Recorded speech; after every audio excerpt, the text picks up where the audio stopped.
자, 오늘 본문에 보시면은 반복되는 단어가 있습니다. 그 단어가 바로 뭐냐면 부르짖었사오니라고 하는 단어죠. 145절에 보시면 여호와여 내가 어떻게 부르짖었어요? 전심으로. 그 이야기는 그냥 소리만 이렇게 지르는 것이 아니라 거기다 내 마음을, 그 마음을 얹어서 말 그대로 내 온 마음과 정성을 다 거기다 실어서 이렇게 부르짖었다라고 하는 고백이 나오고 있고, 146절에 보시면은 내가 누구에게 부르짖어요? 주님에게.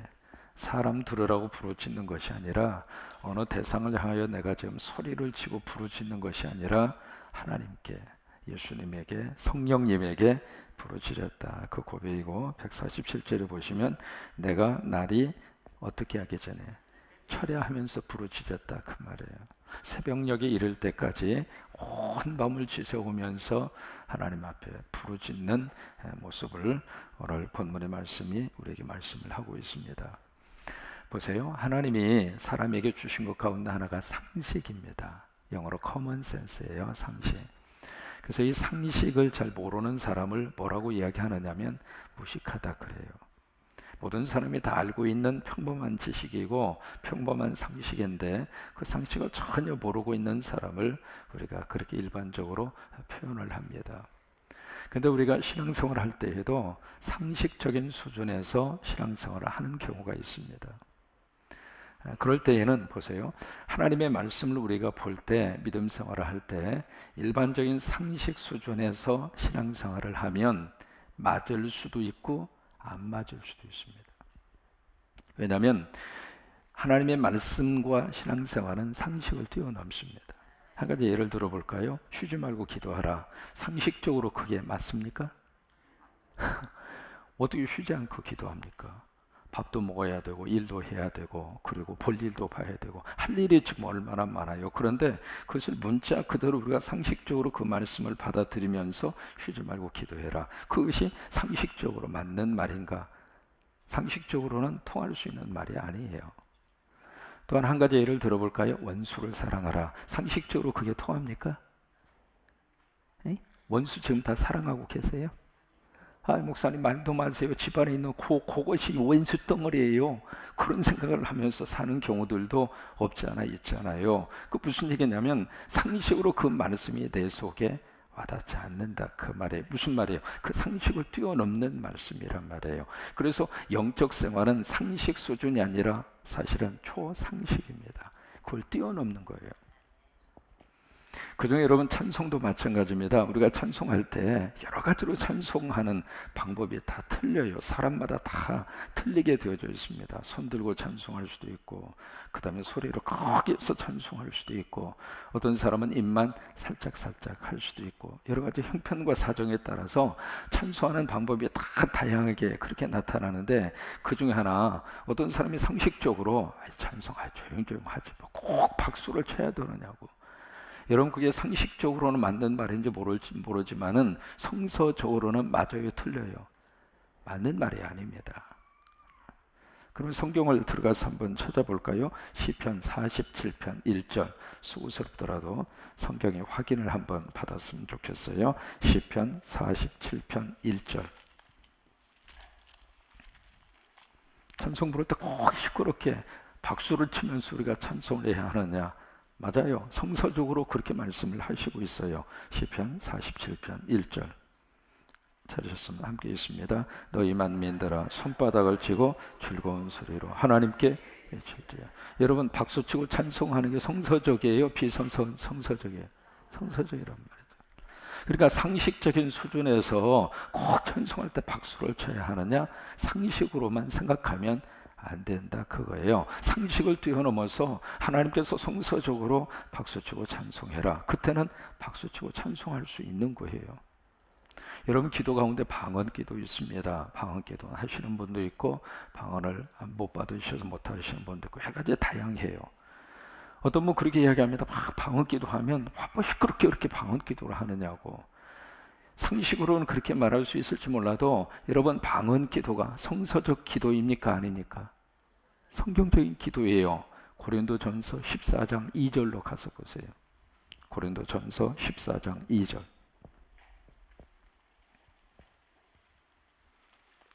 거기 보시면은 방언 기도가 성서적이라고 하는 것을 하나님이 말씀을 하시고 계세요.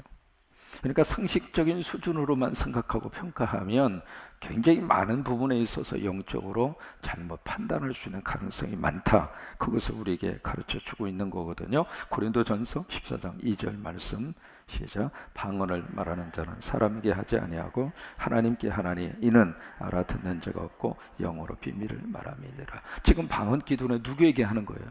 하나님에게 하는 거란 말이에요. 그러니까 내가 못 알아듣는다고 그래서 나에게 지금 시끄러운 소리라고 들린다고 생각을 해서 상식적으로 그것을 하지 말라고 하고 그것을 거부하고 그것을 제재하는 것은 잘못된 거라 이 말이에요. 하나님이 방언을 주시면은 그 방언을 가지고 하나님 앞에 기도하시는 거예요. 우리 한국 사람들의 기도의 트레이드 마크 중에 하나가 뭐냐면 주여, 주여, 주여. 주여를 몇 번 하죠? 3창을 합니다. 그러면 우리가 그 주여, 주여, 그 주여라고 하는 것도 성서적인가? 우리가 상식적으로 보면 바로 주여, 주여, 주여. 그거요, 그 문화에 익숙하지 않는 사람 입장에서 보면 이게 지금 무슨 일이냐고 깜짝 놀랄 만한 그런 일이거든요. 근데 우리는 자연스러워요. 상식적으로 보면은 그렇게 3번씩 꼭 불러야 할까? 그러나 성서적으로 보면 맞아요. 한번 다니엘서 가서 한번 찾아봅니다. 다니엘서 9장 19절 말씀. 다니엘서 9장 19절 말씀. 거기 가서 보시면은 주여 3창이 성경에 그렇게 기록이 돼 있어요. 다니엘서 9장 19절 말씀. 1249면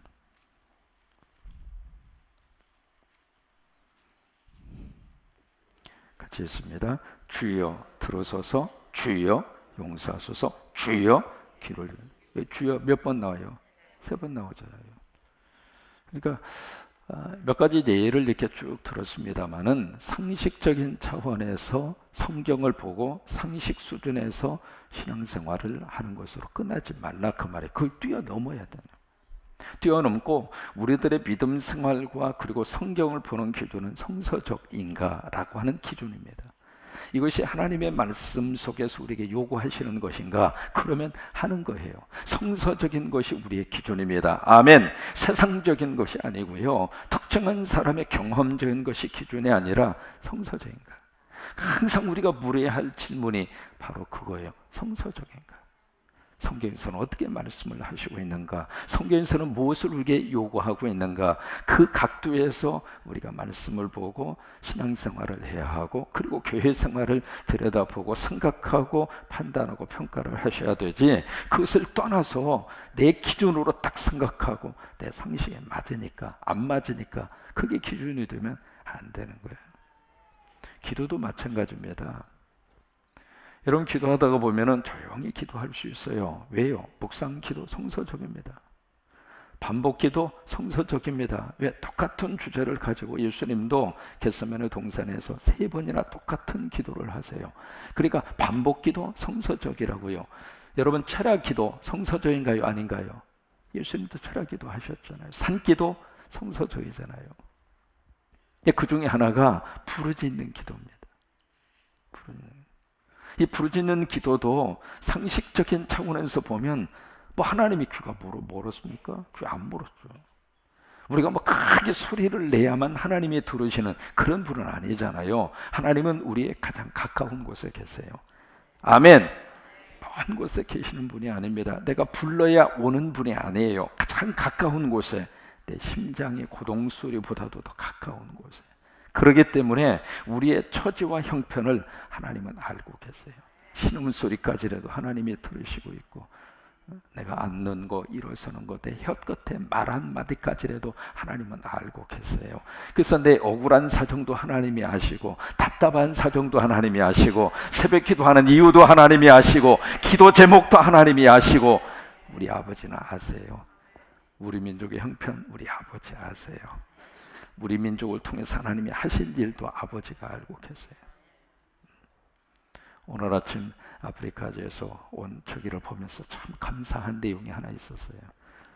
하나님께서 부족한 종을 한국으로 보내셔서 참 기도하면서 3년 동안 눈물로 기도하면서 아프리카 지역에 배를 만들었잖아요.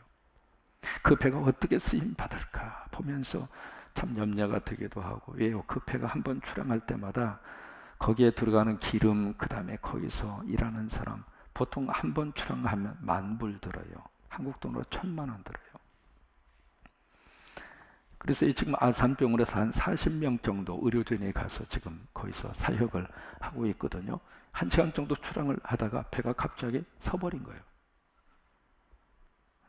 원인이 뭔가 싶어서 확인을 해보니까 그 밑에 이렇게 스크루가 돌아가야 되잖아요. 엔진을 돌려서 그 배에 이게 프로펠러 이게 막 돌아가서 그 동력으로 배가 이렇게 앞으로 가잖아요. 근데 그 빅토리아 그 호수에 너무 오염 물질이 많은 거예요. 거기에 철사줄이 걸리고 그물이 걸리고 그래가지고 그게 이 돌아가는 스크루가 그냥 엉켜가지고 엔진이 멈춰 서버린 거예요. 그 한가운데. 참 우여곡절 끝에 이제 우리 의료 사역을 시작을 했는데 어제만 해도 1,000명의 환자들을 본 거예요. 놀라지도 않으시고. 근데 그 환자들 가운데 탄자니아 대통령 영부인 부모님도 와서 치료를 받을 정도. 사진 이렇게 보여주었는데요. 그 사진이 끝이 없어요. 얼마나 많은 사람들이 거기에 몰려들어서 그 진료를 받는지. 그중에 어떤 사람 같은 경우에는 개가 이렇게 물려서 살점이 막 뜯어져 갔는데 그런 상태에서도 치료 한 번 받지 못하고. 그 모습을 이렇게 보면서 무슨 생각이 들었느냐면 하나님은 이런 사역을 하기를 원하셨구나. 그래서 하나님이 그렇게 하게 하셨구나. 그래서 그것을 그 일을 하게 하시고 기도하게 하시고 인내하게 하시고 그 사역을 하도록 하나님이 역사를 하셨구나 라고 하는 그런 생각이 들었어요. 하나님은 알고 계세요. 그렇기 때문에 작은 소리로 기도한다고 하나님이 모르시는 건 아니에요. 그런데 보세요. 그 수준으로 기도를 평가하고 끝나면 안 돼요. 그 다음에 또 하나 기도가 있습니다. 부르짖는 기도예요. 예레미야 33장 3절 잘 아시는 말씀이죠. 찾아가서 한번 보실까요? 예레미야 33장 3절.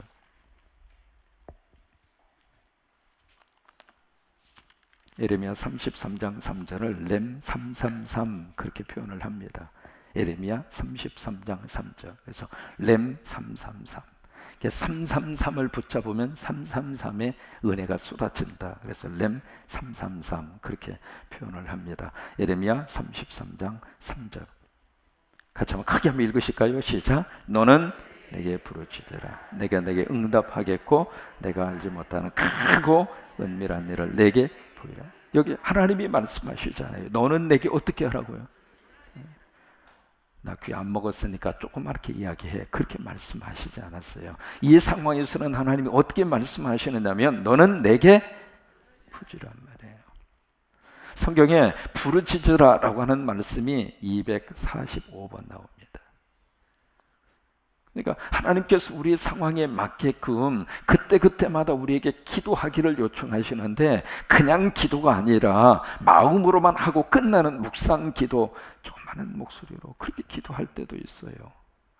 그러나 상황에 따라서 그때그때 형편에 따라서 하나님께서 우리에게 요구하시는 기도 가운데 하나가 부르짖는 기도예요. 여러분 보세요. 부르짖는 기도할 때 여러분 목소리로 기도할까요? 온몸으로 기도할까요? 온몸. 그 상황이 절박하면 절박할수록 지금 물에 빠져서 막 죽기 직전입니다. 그 상황 속에서 살려주세요, 살려주세요 이렇게 외치는 사람이 있습니까? 체면이고 뭐가 없는 거예요. 그 속에서는 살아야 돼요. 그러니까 막 뭐라고 외칠까요?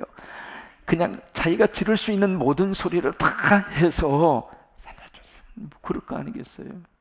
부르짖는 그 사람의 심정이 바로 그런 심정입니다. 지금 하나님이 도와주시지 않으면, 하나님이 역사하지 아니하시면, 하나님의 은혜를 베풀어 주시지 않으면, 하나님의 내 기도를 들어주시지 않으면 하나님 나 지금 살 수 없습니다. 그런 심정에서 나오는 게 이게 부르짖는 기도예요. 예수님이 여리고 지역으로 들어오신다고 하는 소문을 들어요. 거기 바디메우라고 하는 시각장애인이 그 소식을 듣습니다. 이름이 참 재밌어요. 성경에 나오는 사람의 이름은 다 성이 없습니다. 우리는 다 성이 있고 이름이 있잖아요. 근데 성경의 이름은 성이 없어요. 그냥 이름뿐이에요. 그래서 이름 자체도 그냥 막 참 재미있게 그렇게 지었어요. 바디메우라고 하는 그 이름의 뜻은 디메우라고 하는 사람의 아들이라고 하는 뜻이에요. 그러니까 이 사람이 시각장애인으로 태어났는데 예수님이 오신다는 그 소문을 듣고, 소식을 듣고 시각장애인이 엉금엉금 더듬어서 예수님이 오시는 길목까지 갔어요. 소리가 이거 들리기 시작합니다. 그 순간에 이 바디메오 막 소리를 지릅니다. 다윗의 자손 예수의 나를 불쌍히 여기소서. 이 사람은 조용한 소리로 부르짖는 것이 아니라 말 그대로 생명을 걸고 목숨 걸고 부르짖는 거예요. 이때 아니면 내 인생 끝난다. 내 이 소리가 저 주님에게 전달되어서 주님을 통해서 은혜를 입지 않으면 나는 더 이상 기회가 없다. 이것이 내 인생의 마지막 찬스다. 이것이 내 인생의 마지막 기회다. 그런 마음을 가지고 막 소리를 지르잖아요. 그러니까 그 소리가 절박함으로 소리를 지르는데 옆에 있는 사람이 들을 때에는 시끄러운 소리, 소음 소리로 들리는 거예요. 디모데를, 바디메오를 막 꾸짖습니다. 조용히 하라고. 그게 사람이에요. 내 형편과 사정을 나만큼 그렇게 절박하게 느끼는 사람 없는 거예요. 심지어 자식이라 할지라도. 그래서 우리들은 하나님께 가지고 와서 부르짖을 수밖에 없는 거예요. 정말 이 부르짖는 그 사람의 심정, 그 절박함을 하나님 외에는 정확하게 알고 이해하고 받아줄 수 있는 사람이 없어요. 그래서 사람 앞에서는 절박한 심정을 때로는 조심해서 드러내야 할 필요가 있어요.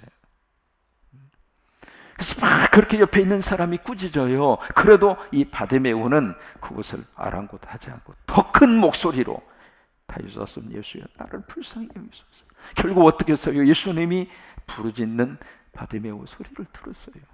들어서 결국 바디메오의 그의 소원을 예수님께서 들어주셨어요. 부르짖는 기도, 하나님께서 원하시는 기도예요.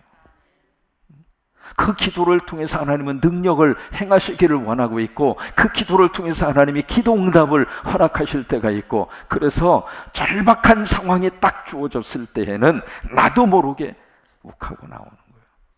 눈물이 터질 수도 있고 기도가 터질 수도 있고.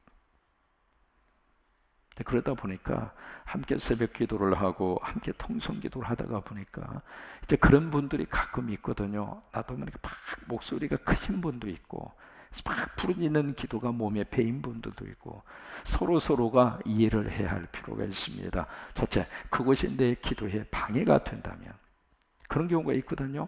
모두가 다 부르짖는 기도를 다 함께 하면 그건 통성기도 시간입니다. 그 기도 시간에 부르짖는 기도를 할 때에는 같이 섞여서 같이 큰 물결을 이루고 같이 가는 거예요. 그때 내 속에 있는 답답함이 터지는 거예요. 그래서 통성기도 시간은 부르짖는 기도의 시간입니다. 그걸 하면서 내 속에 저 밑에 지금 몰라 표현할 수 없는 무거운 추와 같은 것이 나를 꼭 누르고 있는데, 그 순간에 부르짖는 기도, 통성기도 하면서 뻥 터지는 거예요. 하나님이 그 기도를 들으셔요. 그리고 또 많은 분들이 조용히 기도할 때에는, 부르짖는 기도를 하고 싶을 때에는 우리 교회는 참 감사한 것이 개인 기도실이 다 있어요. 저 한층만 더 올라가서 보시면은 각 교구별로 기도실 하나씩 다 배당을 해드렸어요. 그러니까 거기 가셔서 혼자 부르짖는, 거기서는 좀 크게 기도하셔도 전혀 문제가 되지 않습니다. 그러니까 이 기도하는 시간에 서로 막 간절히 부르짖는 사람의 기도 소리가 들렸을 때에 하나님이 저 기도를 원하시는구나, 그렇게 이해를 하시고 그것을 가서 머리를 쥐어박고 막 하지 말라고 그러고 막 저기 하지 마시고, 좀 내가 조금 그것이 방해가 되면 내가 조용히 기도할 자리를 찾으시고, 또 부르짖는 기도를 막 하고 싶은 분은 많은 분들이 기도하는 분위기를 봐서 혼자 가서 결국 개인 기도방이 있으니까 거기 가셔서 막 혼자서 이렇게 부르짖는 기도를 하시고, 서로 이 기도 때문에 마음 상하는 일이 없었으면 좋겠어요. 아멘. 이게 어느 교회든지 다 있었어요. 제가 지금 목회하면서 미국에서도 그런 일이 있었어요. 이 권사님이라고 하는 분이 계서 지금 오클라호마 거기서 이사가셔서 살고 계시는데, 그 권사님은 조그맣게 기도하면 하나님이 이렇게 성이 차지 않는 마음을 그 마음속에 이렇게 주신 것 같아요. 그래서 이분은 딱 기도하면 톤 자체가 높아요. 일반적으로 이제 목소리 톤이 높은 분이 가끔 계시잖아요. 그 목소리 톤으로 끝까지 가는 거예요. 그러니까 이게 익숙한 분들은 별로 이렇게 방해가 되지 않는데, 처음 와서 새벽 기도하기 위해서 딱 왔던 분들은 그 기도 소리 때문에 기도를 못하겠다. 그러면은요, 참 목사의 마음으로 이럴 수도 없고 저럴 수도 없고 어떻게 구한다. 이 사람의 마음을 좀 위로하자니 이 사람이 걸릴 것 같고, 이 사람을 좀 절제시키자니 이 사람이 좀 저기 할 것 같고, 내 눈을 어떻게 하라는 거예요. 참 힘든 경우들이 없지 않아 참 많아요. 그런데 이 기도에 대한 부분에 있어서 어쨌든 부르짖는 기도도 하나님이 원하시는 기도다 라는 것을 기억하시고, 하나님께서 우리 상황에 따라서 부르짖는 기도를 원하실 때에는 부르짖어 하나님 앞에 기도하셔서 그 기도를 통해서 하나님이 큰 역사를 이루시기를 바라고, 하나님께서 그렇게 응답해 주시게 되기를 바랍니다. 한 구절만 더 찾아볼게요. 시편 34편 15절. 시편 34편 15절.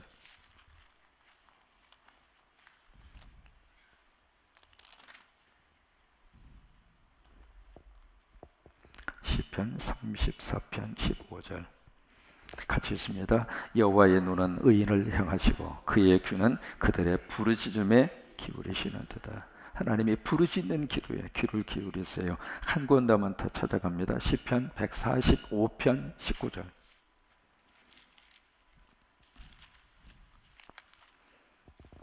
시편 145편 19절.